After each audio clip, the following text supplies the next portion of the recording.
ओम शांति।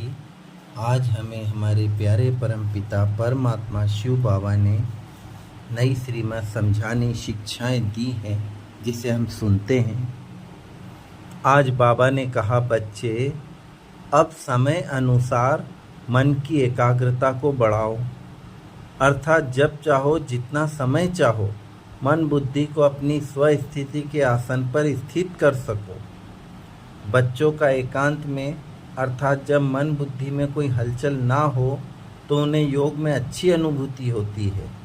बाबा ने देखा कि अब बच्चों के अंदर एक ही लगन है, हम बाप की श्रीमत को 100% फॉलो करें, और इसलिए दुनिया से वैराग्य भी आया है। परंतु आप बच्चों का स्मृति का स्विच ऑन रहना चाहिए, अर्थात जब भी किसी संगठन में या किसी प्रकार की हलचल में हो तो भी आपको अपनी आत्मिक स्थिति की स्मृति रहे, या फिर आपको बार बार अर्थात दिन में कई बार बाप के साथ का अनुभव हो। उसी स्थिति में आप संगठन व हलचल पर का प्रभाव नहीं पड़ेगा, अन्यथा आपका समय बहुत व्यर्थ जाता है। बच्चों के अंदर पुरुषार्थ की लगन अच्छी है और सफलता भी मिल रही है। बस अपनी तरफ थोड़ा अटेंशन और बढ़ाओ, फिर सहज ही अपनी मंजिल पर पहुंच जाओगे। देखो, यह मार्ग बिल्कुल सहज है, बस आप बच्चों को अटेंशन ही तो रखना है।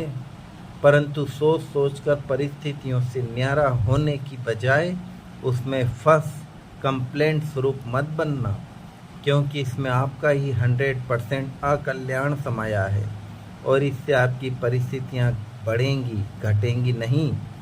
क्योंकि किसी से कंप्लेंट होना अर्थात अपना हिसाब किताब लंबा करना।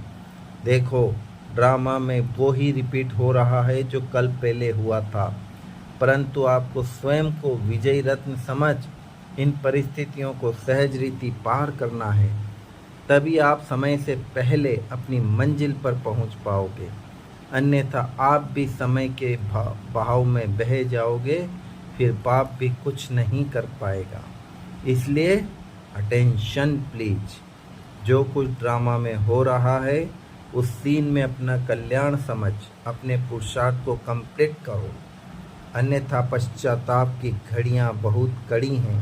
दुनिया का परिवर्तन होने से पहले आपको अपना पुरुषार्थ पूरा करना है, अर्थात अपनी स्थिति और परमात्मा के सहयोग द्वारा अपना हिसाब किताब पूरा करना है।